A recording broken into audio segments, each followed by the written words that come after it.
Sud Radio, les vraies voix qui font bouger la France. 19h-20h, les vraies voix de l'emploi. Jérôme Laverny.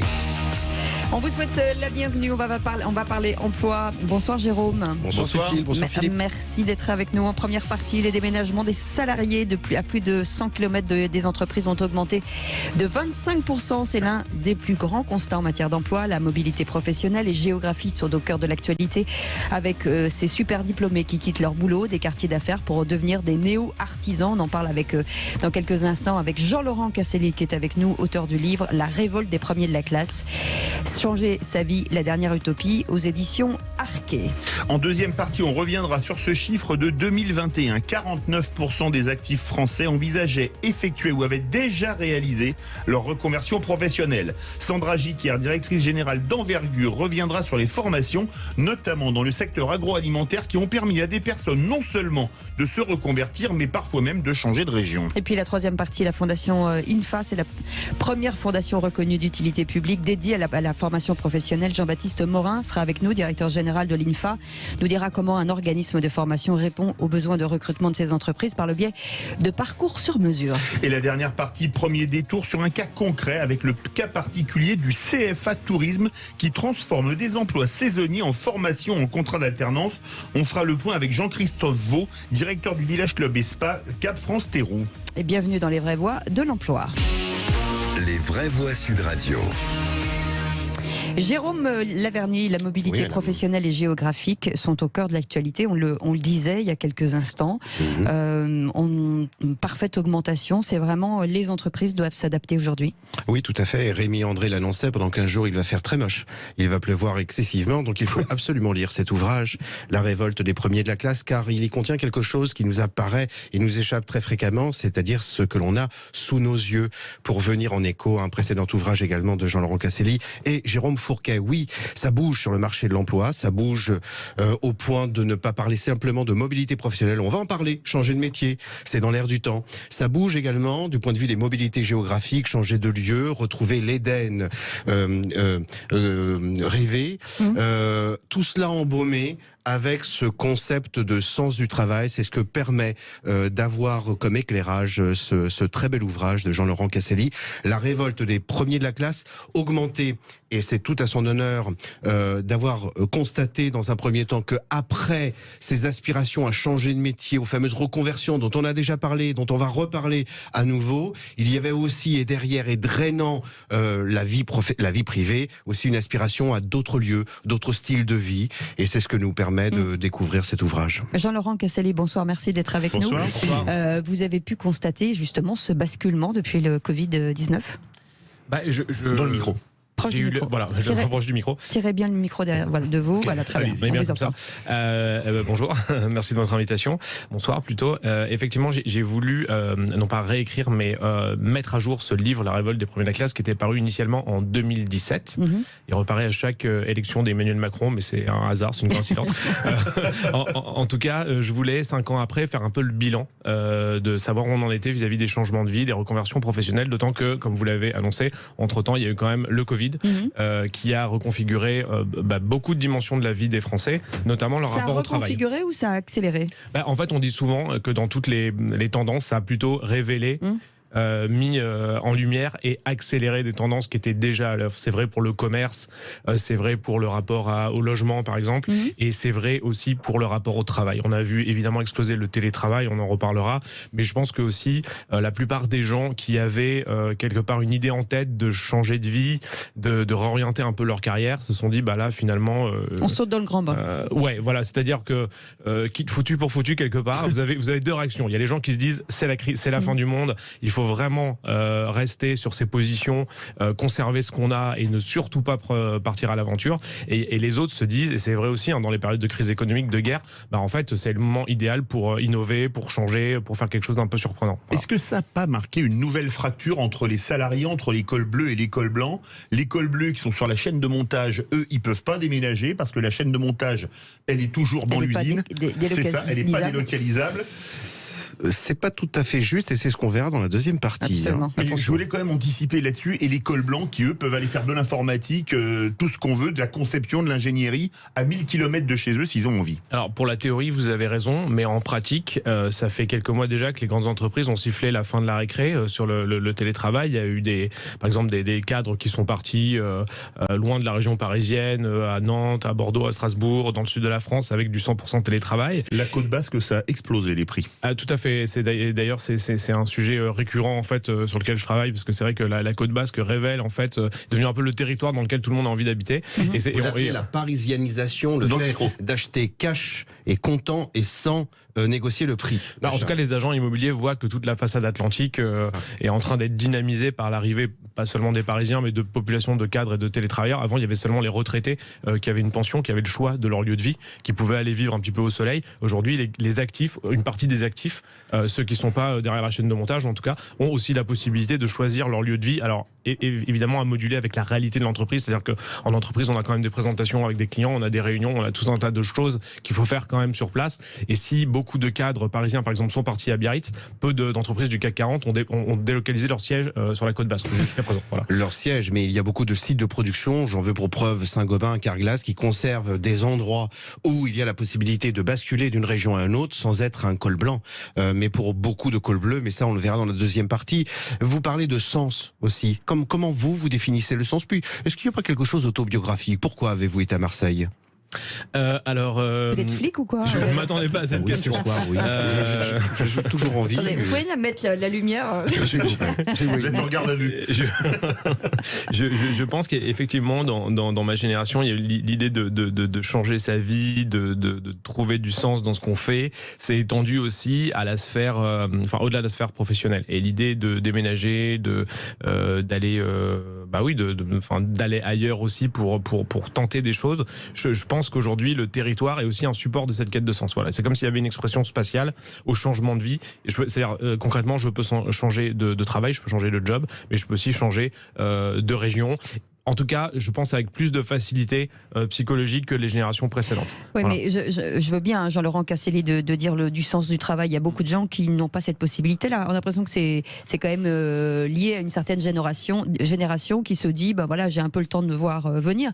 Aujourd'hui, les seniors, les cinquantenaires, tous ces gens-là, malheureusement, eux, ce qu'ils veulent, c'est du boulot. C'est pas du sens. Je suis pas sûr qu'ils soient dans cette perspective-là aujourd'hui. Vous avez raison. Il y a une fracture vis-à-vis du sens, puisqu'il y en a qui ont. En tout cas, cette fois, tout à fait, c'est confirmé. Vous êtes flic ce soir? Oui, absolument. C'est vrai qu'il y a une fracture en fait entre les gens, comme vous le dites, qui ont le luxe de chercher le sens et les gens qui cherchent plutôt du boulot. Voilà, c'est ça. Et là, on me citait encore hier le cas de tous ces consultants qui partent pendant 1 an ou 2 ans faire le tour du monde en Asie avec leur petit sac à dos et qui disent à leur patron je suis très investi dans mon boulot, c'est super, mais par contre, je vais faire une semaine de 4 jours ou je vais partir 1 an en Asie, puis après on en reparlera. Bon, c'est vrai qu'aujourd'hui, ça c'est un luxe sur le marché de l'emploi que tout le monde ne peut pas se permettre. Vous restez avec nous, on revient dans un instant. On reviendra sur les reconversions professionnelles qui touchent 49% des actifs français. On en parlera avec vous. Vous allez rester avec nous, avec Sandra Gicker qui est là, la directrice générale d'Envergure. C'est les VV de l'emploi avec Jérôme Laverny et avec Philippe David, bien entendu. On est ensemble jusqu'à 20h. À tout de suite. Sud Radio, les vraies voix qui font bouger la France. 19h-20h, les vraies voix de l'emploi. Jérôme Laverny. Nous sommes de retour avec nos invités. Dites-nous si vous avez eu envie à un moment donné de vous reconvertir dans une autre filière peut-être. Vous avez eu envie de déménager, de quitter votre ville et d'aller habiter à 100 km de votre entreprise. Vos appels 0826 300 300. Nous sommes bien entendu avec Jérôme Laverny et Jean-Laurent Casselli est avec nous. Révolte des premiers de la classe, c'est ce livre Changer sa vie, la dernière utopie aux éditions Arquet. Et notre invité, puisqu'on va parler de ces reconversion. Sandra Gicker est avec nous, directrice générale d'Envergure. Bonsoir, merci d'être avec nous ce soir. Vous êtes donc une société privée qui accompagne les demandeurs d'emploi pour les intégrer dans des parcours de formation au niveau national. Et aujourd'hui, vous êtes vraiment sur tous les territoires. Alors oui, on est implanté dans 10 régions de France, dont les Antilles-Guyane. Et on est une association, donc c'est important de le préciser. On a 400 collaborateurs et on fait de l'accompagnement. On est sur les sujets d'insertion et de formation professionnelle. D'accord, donc ça veut dire qu'aujourd'hui, les gens qui viennent à vous, c'est qui exactement? C'est principalement des candidats à l'emploi, donc des personnes qui sont en recherche d'emploi avec un éloignement face à l'emploi plus ou moins variable au regard des prestations qu'on anime, qui nous sont souvent déléguées par les marchés publics de l'emploi. Est-ce que ce sont des filières particulières? Quel type de personnes? Sont plutôt des jeunes?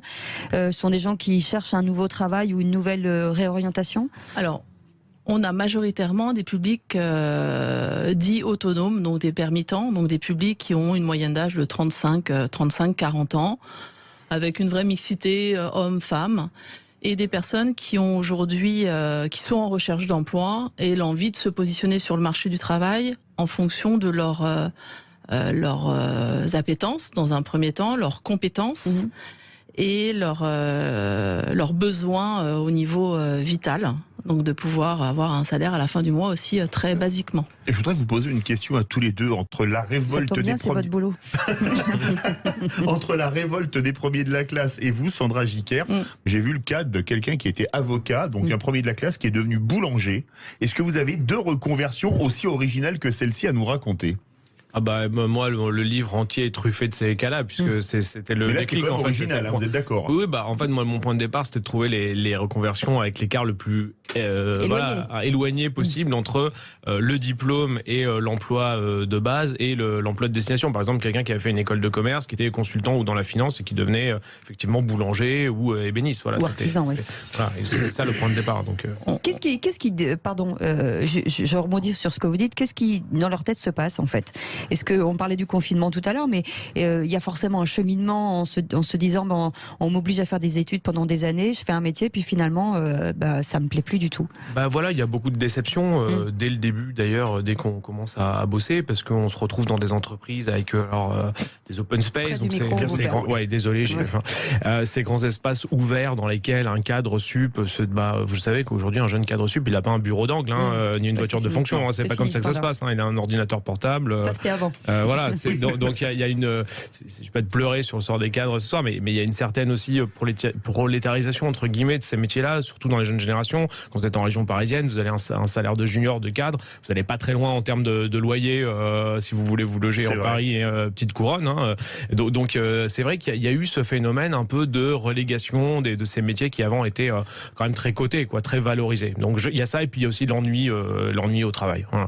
Un petit commentaire, une question. Il faut faire attention aux mots qu'on utilise parce que c'est vrai que de la façon dont on présente les choses, et notamment celle consistant à évoquer quelqu'un qui passant de Bac+5 ferait un CAP, on n'est pas très loin d'imaginer, il faut être précautionneux, qu'il y aurait une dégradation. Ah non, j'ai jamais dit ça. Oui, non, mais c'est ce qui plane un peu dans l'air du temps. Je ne vais pas prévenir la police, mais que ce soir, moi j'ai envie de me reconvertir en policier, que la chose soit claire et nette. J'ai envie de poser cette question. Il y a un lieutenant-colonel de gendarmerie avec nous. Oui, mais c'est pas vous grave. Allez finir avec les menottes, ça vous faire tout plus on est, mieux c'est.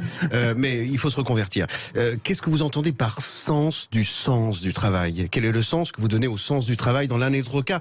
Car en réalité, que ce soit quelqu'un qui ait des problèmes de santé et soit dans l'obligation de se reconvertir, n'en fasse pas un choix, ait un métier, imprimeur qui n'existe plus et soit dans l'obligation de se reconvertir, et tel ou tel problème privé qui l'amène, quel est le sens que vous définiriez ou vous donneriez au sens du travail?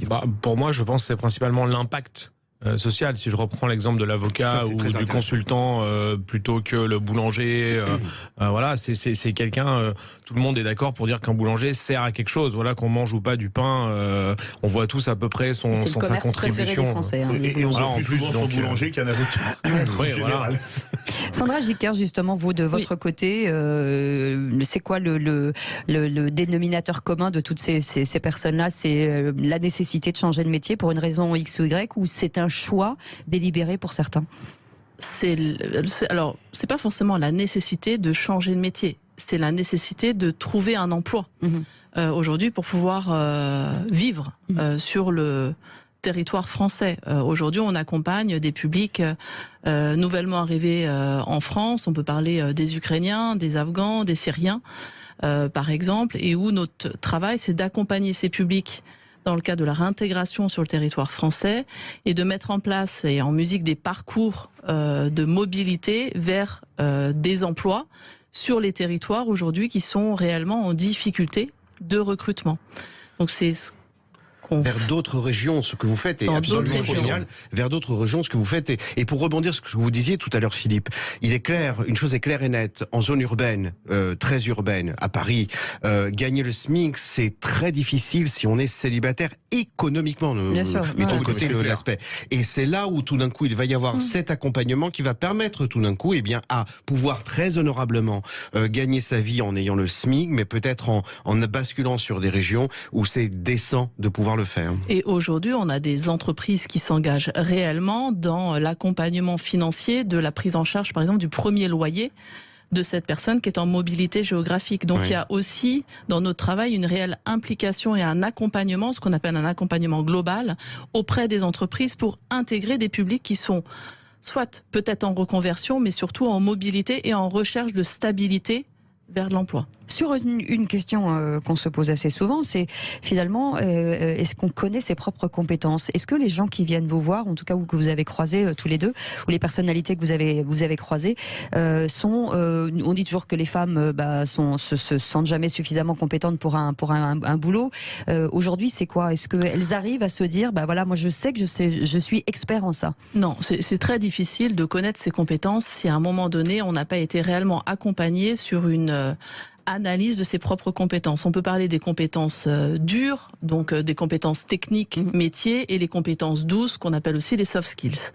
Et donc là, il y a des prestations qui existent, comme les bilans de compétences, qui permettent aux candidats aujourd'hui de pouvoir se positionner, d'être plus en maîtrise de ses compétences. Il y a des dispositifs comme le conseil en évolution professionnelle, porté par l'État, qui aident aussi les salariés d'entreprise dans le cadre de l'analyse de leurs compétences et un accompagnement vers une reconversion, une transition professionnelle. Donc, il y a besoin à un moment donné d'être accompagné pour prendre du recul par rapport à soi, pour faire un bilan entre ses années d'études, ses années d'expérience professionnelle, son parcours de vie personnelle aussi, qui permet de grandir et d'augmenter son niveau de compétence et donc son niveau d'employabilité. Est-ce qu'il ne faudrait pas, alors moi je suis contre tout système d'obligation, mais justement de se dire que peut-être une obligation que vous soyez chef d'entreprise, dans une petite entreprise, auto-entrepreneur, justement d'avoir ce niveau de connaître son niveau de compétence pour peut-être permettre à certaines personnes, je vous en parle à vous, de sauter le pas en disant je ne pensais pas être capable de faire ça. Oui, parce que moi les gens que j'ai rencontrés, que j'ai interviewés, souvent sont très capés, sont justement très qualifiés, très diplômés. On a toujours dit que c'était les meilleurs, mais en fait ils se rendent compte que... Mais un diplôme ne veut pas dire efficacité. Voilà, ils ont l'impression que leurs compétences sont complètement... Vous avez parlé de compétences douces et de compétences molles en fait. C'est-à-dire que oui, ils savent envoyer des mails, ils savent négocier, ils savent faire des plans, des rétro-planning très compliqués, mais ils ont l'impression que dans la vraie vie, tout ça sert pas finalement à grand chose. Donc la frustration, mais pas la pratique. La frustration, elle naît encore une fois de l'écart entre tout ce qu'on leur a appris, toute la culture qu'ils ont accumulée et leur impact encore une fois sur le reste du monde, quoi. Et la souffrance, je pense, c'est une forme de souffrance, elle vient de là. Et si cette frustration n'était pas justement la meilleure source de pouvoir identifier le sens du travail, où tout d'un coup, on est là pour le coup, indépendamment de l'impact social dont vous parliez tout à l'heure, le réconfort, la satisfaction, le contentement et le bonheur de voir que ce que l'on fait avancer le schmilblick, que ce soit pour une cause collective ou une cause individuelle. Construire un mur, c'est mettre une pierre après une pierre et avoir la satisfaction grandiose tout d'un coup de le voir s'avancer, et quelle que soit la nature du travail accompli. Vous restez avec nous, on revient dans un instant. À suivre la fondation INFA, la première fondation reconnue d'utilité publique dédiée à la formation professionnelle. Peut-on imaginer des formations sur mesure? On va vous répondre avec notre interlocuteur dans quelques instants. Restez avec nous et merci de votre fidélité aux vraies voix de l'emploi.